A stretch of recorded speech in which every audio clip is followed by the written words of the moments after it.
With the release of the new Team Deathmatch mode, it is without a doubt the best game mode to warm up and aim train in. The amount of fights you can get into in a Team Deathmatch is close to 10 times what you would get in a regular Deathmatch, and that's why I developed the perfect aim training routine based around the new Team Deathmatch game mode, which I think touches on all of the basic fundamentals that you need to know and will help you guys climb out of low elo in the fastest and most efficient way possible. Completely unrelated, but the new Neo Frontier bundle is insane, and I actually got the share for absolutely free. And if you want a chance at a free Valorant Battle Pass, make sure to like this video and comment your free cash username in the comment section below, who is, by the way, today's lovely video sponsor and helped me to give back to you guys. And I personally just withdrew over 6,000 Valorant points just yesterday alone. I also love the fact that some of my viewers have made a decent amount of money by signing up with free cash. One of my viewers has actually made over $500 using free cash, and another one's made over $159, which is pretty awesome to see. And if you want to do this, you can do something like this Coin Master task to earn $190 by just getting your village to level 160.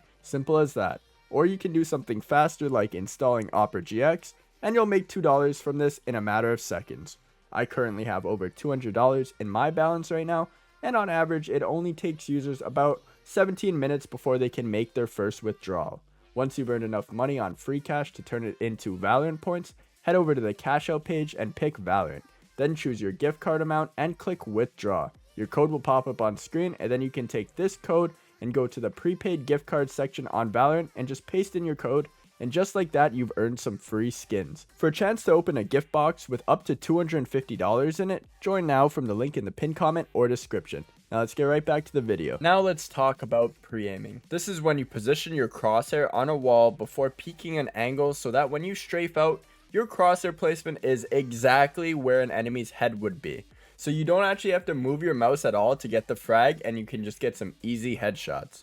This comes with extensive map knowledge and will become easier once you make a conscious effort to do this. If you want to practice the basics of this, go into the range and just practice strafing in and out from behind this wall here and trying to tap the enemies without having to move your mouse. This forces you to work on your movement, crosshair placement, and your pre-aiming. You can also place a sage wall vertically if you'd prefer, and do the same thing around the sage wall from left to right, or even stand behind one of these poles and just practice strafing in and out of the cover from right behind this pole. Now, I've spoken about spray control before in some of my previous videos, but while it is one of the key fundamentals of Valorant, a lot of people are under this impression that you cannot control the Vandal or Phantom recoil and it's completely random. That is just not true at all. The recoil does become random, but only around after 7 or 8 shots of the spray. You can see I ran some tests in the range just to show you guys that the spray control does follow a general path for the first shots of the spray. So in order to counteract the spray pattern, you need to compensate for it by pulling your mouse downwards as you are spraying. But when should you spray?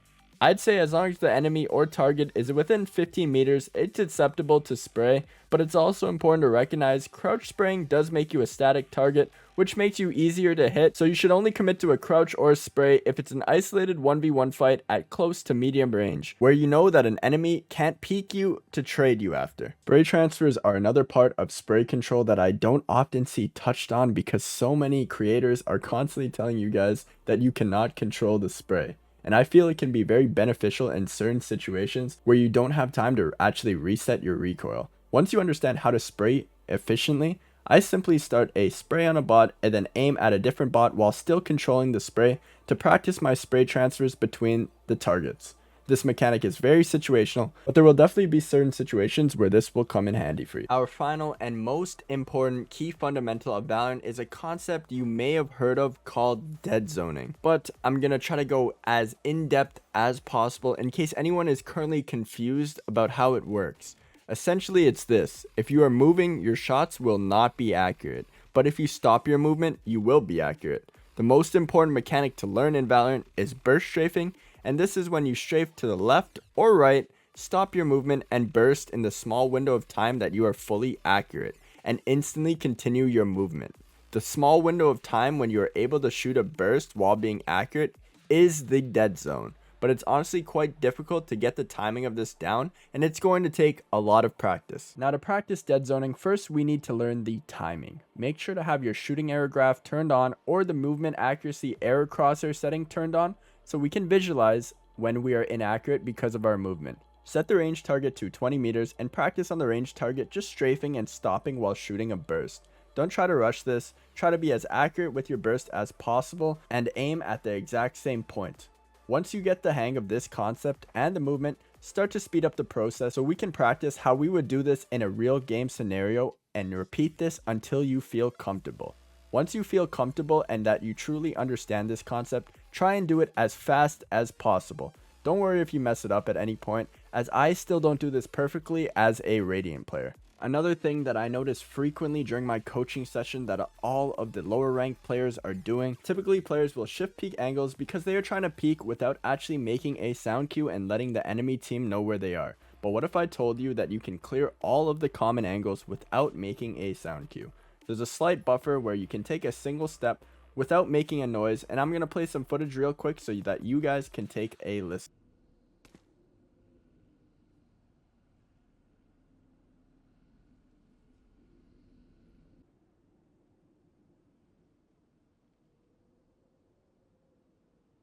So the first thing we're going to do is go over to our control settings and find show scoreboard. We're going to unbind this because we don't want to be looking at the scoreboard at all. We want to be focused purely on mechanics and not on how we are performing in game.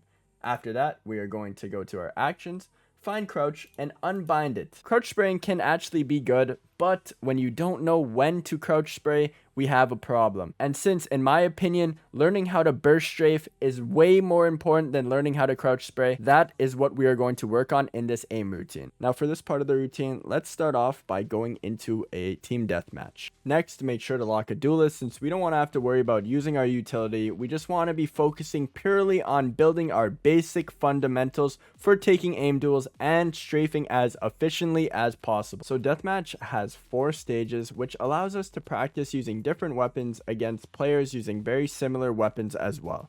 For the first stage of the game, we are going to go with the Ghost. Make sure when using this to go strictly for one taps and always make a conscious effort to make yourself a moving target using strictly your A and D keys when strafing.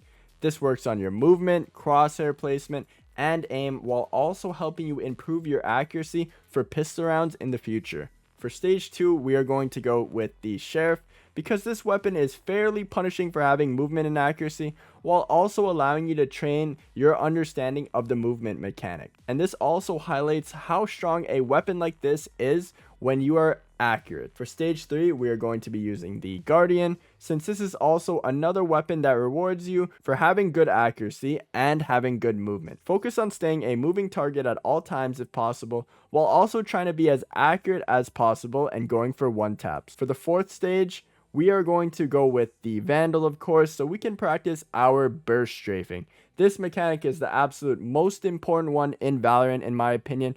By consistently making yourself a moving target and also being able to shoot accurately with the Vandal, it makes mastering this mechanic, in my opinion, one of the only things necessary to rank up to gold at an absolute minimum. And honestly, you could probably even get higher towards platinum or so. Next, we are going to go into the spike defuse scenario. Set the difficulty to hard since the bots really do punish you for not clearing your angles correctly, and you need to kill them quite fast or you will die. You will need to practice your pre-aiming and movement efficiently to kill all of the bots and defuse the spike. So do this scenario until you can complete it twice. Doesn't have to be in a row, but in the same sitting if possible. If you're unable to complete it on hard, your movement and mechanics are still not where we want them to be, so go back to our earlier parts of the routine and practice them some more. If this video helped you out, make sure to help me out by subscribing and dropping a like. And if you think you need one-on-one free coaching, make sure to join the Discord server in the description.